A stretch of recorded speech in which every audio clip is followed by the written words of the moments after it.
Hello friends, welcome to my channel. আজি মই আপোনাৰ কাৰণে লৈ আনিছোঁ এটা এনেকুৱা ৰেচিপি যিটো ৰেচিপি বহুত হেল্থি আৰু বহুত টেষ্টি। চাওকচোন কি বনাইছোঁ মই আজি তৰমুজৰ বাকলিৰে পকৰি বনাম আৰু সেইটো আপোনাৰ যিটো তৰমুজৰ ছেকেণ্ড পাৰ্ট থাকে সেইটো চুৰকি পেলাই বনাম। এইটো ৰেচিপি আপোনাৰ খাবলৈ বহুত টেষ্টি আৰু বহুত হেল্থিও।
এড কৰিছোঁ ধনিয়া গুড়া, পিঁয়াজ, মছলা কিছু অলপ আৰু কেঁচা ধনিয়া, বেচন, বেকিং পাউডাৰ অলপ আৰু আপোনাৰ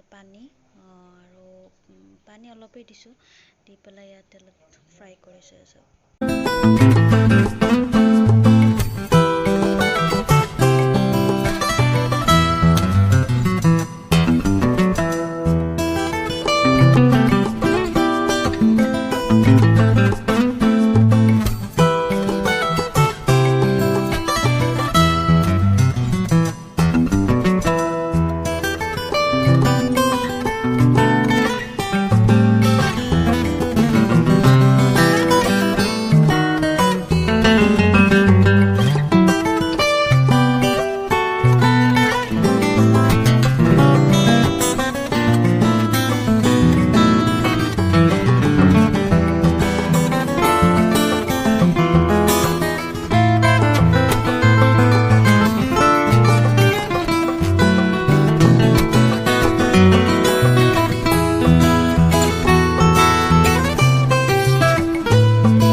ভিডিঅ'টো যদি আপোনালোকৰ চাই ভাল লাগিছে লাইক কৰিব।